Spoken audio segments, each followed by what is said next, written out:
महाराष्ट्र पर्व न्यूज, बातमी सर्वांच्या विश्वासाची।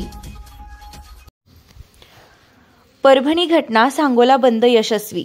परभणी जिल्ह्यातील डॉक्टर बाबासाहेब आंबेडकर यांच्या पुतळ्यासमोरील भारतीय संविधानाच्या प्रतिकृतीची तोडफोड करून विटंबना केल्याच्या निषेधार्थ समस्त बौद्ध व बहुजन बांधवांच्या वतीने सोमवारी 16 डिसेंबर 2024 रोजी संपूर्ण महाराष्ट्र बंद पुकारण्यात आला होता। या महाराष्ट्र बंदला पाठिंबा देण्यासाठी सांगोला शहर व तालुक्याच्या वतीने समस्त बौद्ध व बहुजन बांधवांच्या वतीने 16 डिसेंबर 2024 रोजी सांगोला शहरात सकाळी 7 ते दुपारी 2 वाजेपर्यंत सांगोला बंद ठेवण्याचे आवाहन करण्यात आलं होतं।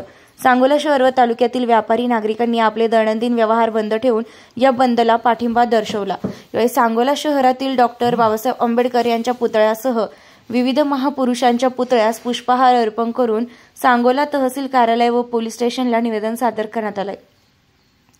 परभणी येथे आंदोलकांवर अमानुष लाठीचार्ज करून कोम्बिंग ऑपरेशनच्या नावाखाली चालत्या फिरत्या तरुणांना जेलमध्ये टाकून त्यांची हत्याच केली आहे। सोमनाथ सूर्यवंशी या तरुणाचा या कोम्बिंग ऑपरेशनमध्ये बळी गेला। एका दलित बांधवावर झालेल्या अन्यायाला न्याय मागण्यासाठी गेलेल्या बीड जिल्ह्यातील देशमुख या सरपंचाचे अपहरण करून निर्घुण खून करण्यात आला। अशा प्रवृत्तीच्या लोकांना पाठीशी घालणाऱ्या सरकारचा जाहीर निषेध व्यक्त करण्यात आलाय।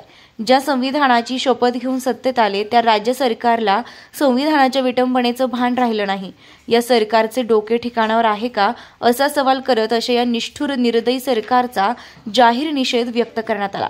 या महाराष्ट्र बंदला संभाजी ब्रिगेड, बहुजन मुक्ती party, Bahujan Samaj party, RPI, Vanchit Bahujan आघाडी यासह विविध पक्ष व सामाजिक संघटनांनी पाठिंबा दर्शवलाय। सांगोला शहर तालुक्यातील विविध गावांतून या बंदला चांगला प्रतिसाद मिळाला। या घटनेचा सांगोल्यातील भीमसैनिकांसह बहुजन सामाजिक कार्यकर्त्यांनी तीव्र शब्दात निषेध व्यक्त केलाय।